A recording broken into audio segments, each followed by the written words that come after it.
I'm Yaneli, also known as Miss Be Helpful, with another FinCap Friday brought to you by NGPF.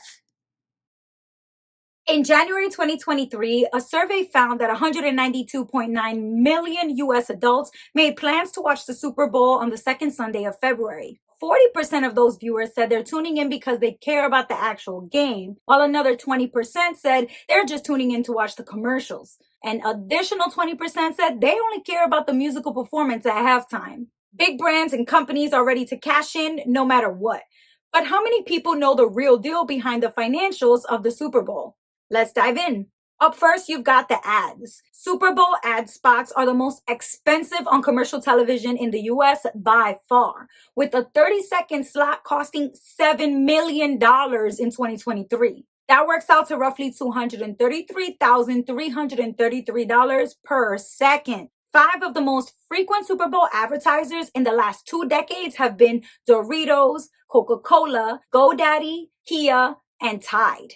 These ads may not directly correlate to product sales, but companies prioritize the spending because it drives awareness and helps deepen customer loyalty and love for the brand.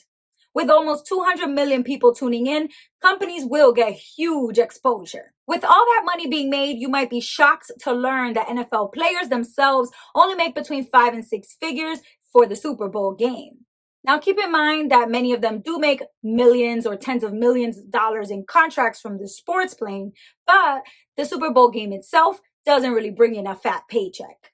Up next, the halftime performance. Shockingly, musical performers reportedly do not get paid for their halftime show. The set design and cost of production is all paid for, but the artists themselves don't get a paycheck.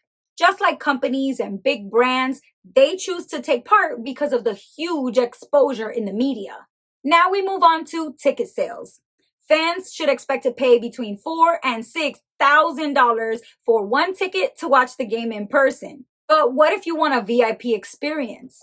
Then you go for luxury suites. According to the NFL, it will cost you about $1 million or more to get the most expensive suite at the Super Bowl. Next up, we have sports betting.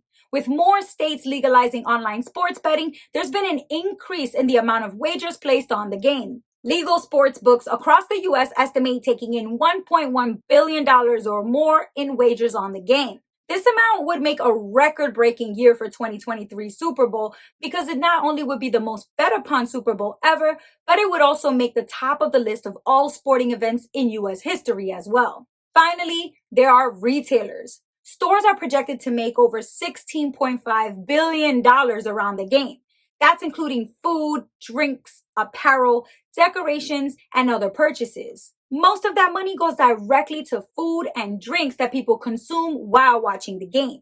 This is about $85.36 per person in spending. Now, we can't forget unofficial vendors, those selling t-shirts, renting out Airbnbs, selling a parking spot in their backyard, and so much more.